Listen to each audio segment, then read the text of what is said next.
सिंधुदुर्ग जिल्ह्यात प्रथमच ओरोस इथं Mahindra first choice multi brand car service workshop Jaitapkar automobiles. Oros येथे लोकसभा निवडणुकीच्या पार्श्वभूमीवर स्वाभिमान महिला बूथ अध्यक्ष व महिला कार्यकर्त्यांचा मेळावा पार पडला। यावेळी हजारोंच्या संख्येने महिला कार्यकर्त्या उपस्थित होत्या। जैतापकर बिल्डर्स अँड डेव्हलपर्स 20 वर्षांपासून गृहस्वप्न साकार करणारं एक नातं विश्वासाचं।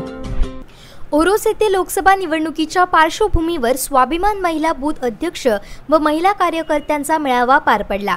महिला बूथ अध्यक्ष उपक्रम महाराष्ट्रात नव्हे तर देशातही कोणत्या पक्षाने केला नाही, त्यामुळे स्वाभिमान आणि निलेश राणेंचा विजय निश्चित असल्याचा विश्वास स्वाभिमानच्या पदाधिकाऱ्यांनी व्यक्त केला।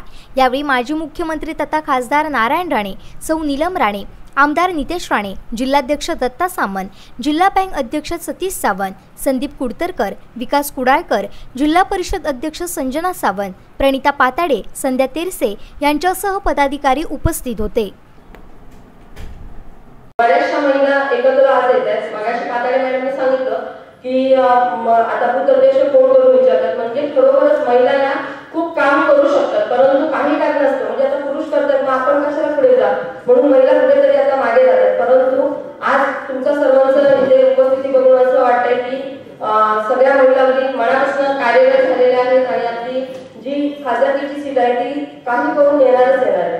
कारण तुम्ही जर बघितलं तर 5.5 वर्षात आज रेशनचं जे धान्य झालेलं आहे ते फॉर्मशिवाय मिळत नाही। याच्या आधी 20-25 किलो धान्य मिळत होतं आणि तरी सुद्धा फॉर्म वगैरे काही घेतला जात नव्हता, परंतु आता फॉर्म जर नसेल तर धान्य मिळत नाही आणि ऑनलाईन असल्यामुळे फॉर्म प्रत्येकी लागतो असं नाही, म्हणजे त्या जो रेशन दुकानात जाईल त्या महिलेला किंवा त्या पुरुषाला परत जाऊन परत यावं लागतं, म्हणजे हे आपल्याला हा भूर्दंडच पडतोय। त्याचप्रमाणे 50 रुपयाचं जर तुम्ही रिचार्ज मारत टॉपअप मारत तर फक्त 40 रुपये टॉपअप मिळतो आणि 10 रुपये जीएसटी म्हणून कट होतो। आपल्याला काही कळत नाही की जीएसटी आपल्याकडनं का कट केला जातोय, बरं आपण त्या विषयावर काही चर्चा न करता गप्प बसतो। हे कुठेतरी कमी होतं म्हणून आज केबलचे रेट 150 रुपयाने आपण सगळे चॅनल बघत होतो, ते चॅनल आता आपल्याला सगळे जर संपूर्ण पॅकेज घेतलं ते 850 ते 900 रुपयाला ते पॅकेज जातंय। म्हणून आपण काय करतो, मराठी चॅनल, कार्टून नेटवर्क आणि बातम्या हे 3 जरी पॅकेज घेतलं तरी ते पॅकेजला 350 ते 400 रुपयाला जातं आणि हे सगळं महिलांना माहिती असून आपण हे सगळ्यांपर्यंत पोहोचवण्याचं गरजेचं आहे।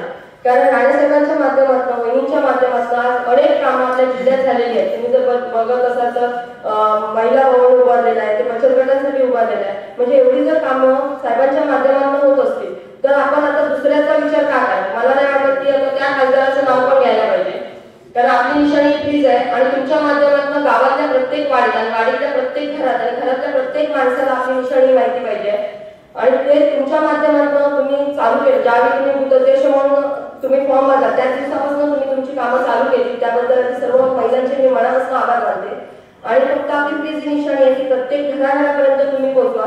आजपासून फक्त एक 15 ते 20 दिवस राहिलेले आहेत आणि तुमच्या माध्यमातून तुम्हाला जेवढे जास्तीत जास्त प्रचार करता येईल तेवढं करा। कारण तसंच आहे, कारण विद्यमान जे खासदार म्हणून काम करतात त्यांनी 5.5 वर्षात जो पूर्णपणे कोकणचा जो नाश केलेला आहे तो तुम्ही सर्व महिला बघतात आणि त्यांना आता प्रत्युत्तर देण्याची गरज आहे। तुम्हाला आपली एक संस्कृती आहे, कोणी वाटीभर दिलं तर आपण ती लगेच वाटी रिकामी देत नाही, काहीतरी आतमध्ये घालून देतो, पण राणे कुटुंबियांनी आतापर्यंत आपल्याला मनभर दिलेलं आहे आणि आपल्याला फक्त 23 एप्रिलला बोर्डवर द्यायचं आहे आणि ते तुम्ही कराल अशी मी तुमच्या सर्वांकडून अपेक्षा बाळगते आणि पुन्हा एकदा सर्वांना सांगते आपली निशाणी प्लीज आहे, तर प्लीजच्या समोरचं बटन दाबायला सर्व महिलांना ज्या आजी वगैरे असतील त्यांना तुम्ही सकाळी खूप लवकर न्या आणि जास्तीत जास्त मतदान हे आपल्या निलेश साहेबांना होईल याची सर्वांनी खात्री करा आणि आज मला इथे बोलण्याची संधी दिली त्याबद्दल आयोजकांचे मी आभार मानते आणि रजवी ते जय जय। आपण कधी खोटं बोलून मत घ्यायचं नाही, आपण सत्य तेच बोललं पाहिजे, खोटं बोलून मला मत नको। जे आहे ते सत्य बोललं पाहिजे, आहे ते सत्य काम केलं पाहिजे, लोकांना विश्वास दिला तर तो ओरिजिनल विश्वास दिला पाहिजे।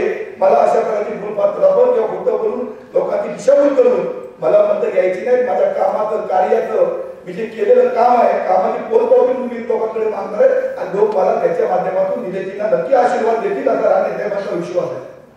राणे साहेबांचं आज जे वजन आहे नुसतं राजकीय नाही तर महाराष्ट्राच्या विधिमंडळामध्ये देशाच्या विधिमंडळामध्ये राणे साहेबांचं नाव घेतल्यानंतर आजही राणे साहेब जरी आज खासदार आहेत, पक्षाबद्दल खासदार नसताना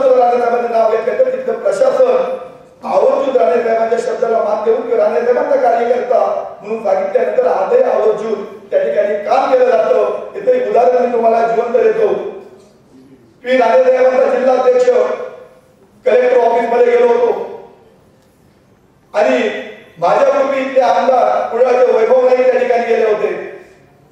ते बाहेर उभे होते. मी चिठी पाठवली. कलेक्टरने मला आत बोलवून घेतलं.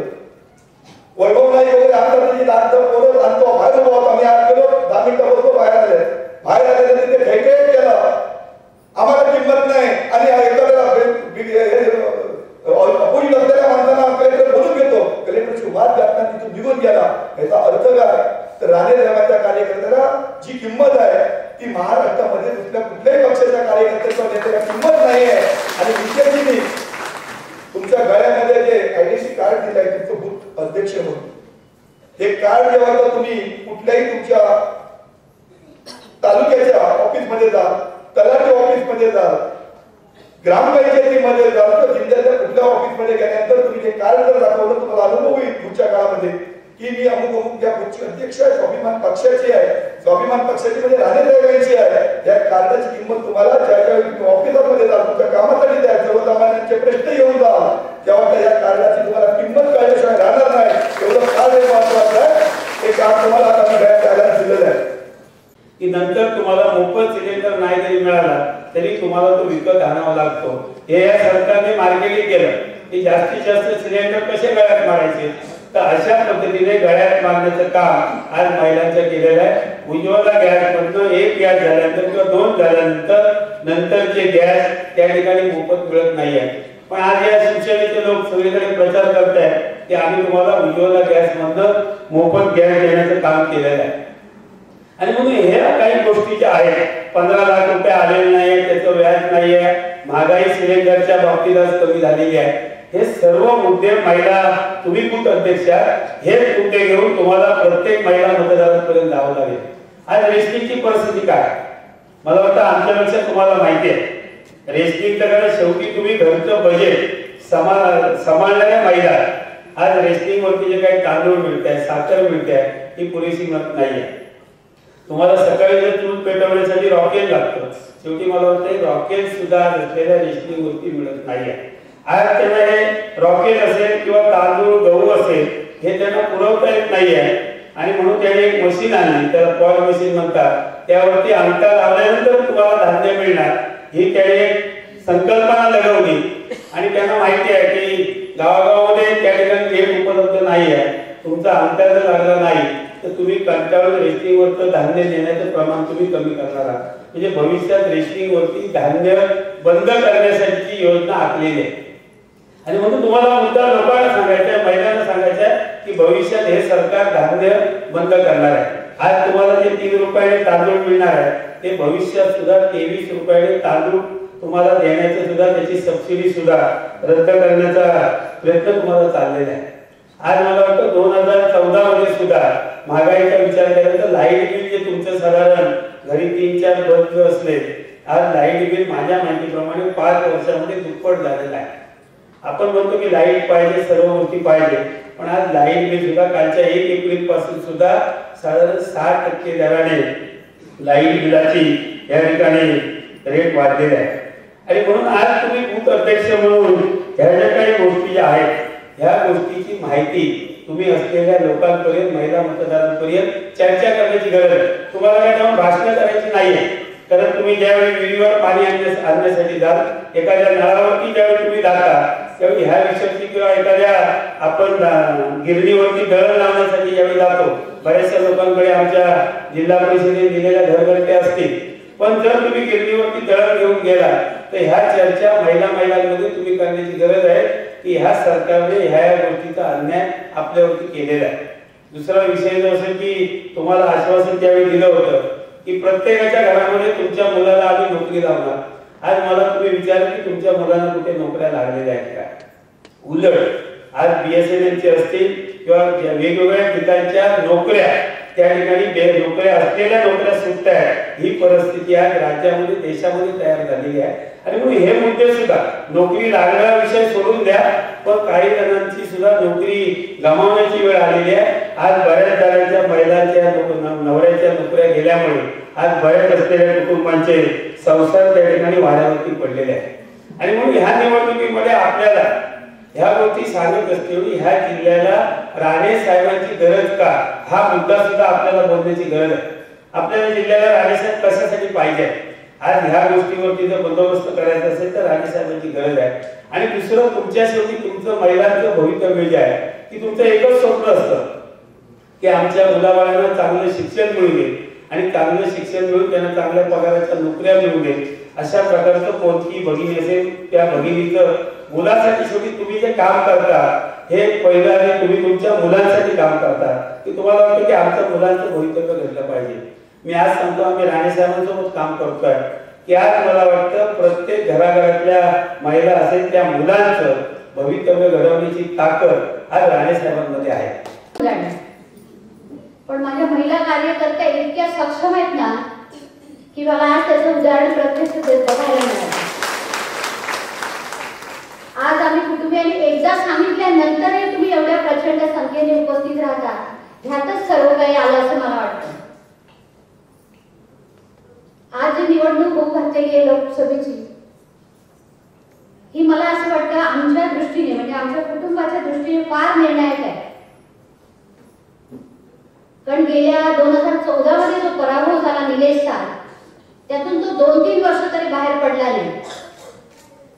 पण त्याच्यानंतर हळूहळू त्याने स्वतःला सावरायला बघितलं आणि नंतर तो लोकांमध्ये यायला लागला. आज ते दुःख मी जोडून पाहिलेलं आहे. त्यामुळे मला असं वाटतं प्रत्येक महिलेने आज जिल्ह्यातली जी संख्या आपली जास्त आहे असे सगळे म्हणतात, तर त्या प्रत्येकीने पेटून उठून आज सगळ्यांना मतदान करण्यासाठी बाहेर काढायचं. माझी हीच विनंती तुम्हाला बूथ अध्यक्षांना आहे. आज तुम्ही नवीन सगळे आहात, तुम्हाला काही जणींना तर राजकारणाची काही माहिती सुद्धा नाहीये की ज्यांना बूथ अध्यक्ष केलंय त्या विचाराने राजकारणात सुद्धा त्या काही नाहीये. पण त्याही आज हिरणीने आज तुमच्या इथे आपण या निवडणुकीसाठी काम करणार आहात. प्रत्येक घराघरात जाऊन तुम्ही सांगणार आहात की आपला उमेदवार कसा आहे आणि विरोधी पक्षाचा उमेदवार कसा आहे. आणि गेल्या 4.5-5 वर्षामध्ये जी काय महागाई म्हणा, जे काही जीवनावश्यक वस्तू वाढलेल्या आहेत, त्या सगळ्यात कसं काय तुमचे हाल होत आहे आणि कसं तुम्ही त्यातून मार्ग काढून संसार चालवताय हे तुम्ही सांगणार आहात.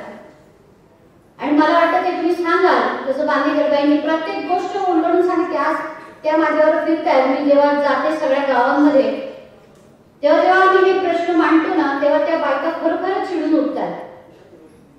त्यांना फक्त तेव्हा मोदीच दिसतो, कारण त्यांनी गेल्या 5 वर्षामध्ये त्यांनी सगळी आश्वासनं दिली होती आणि ती पाळली नाही एवढंच त्यांच्या नजरेसमोर असतं.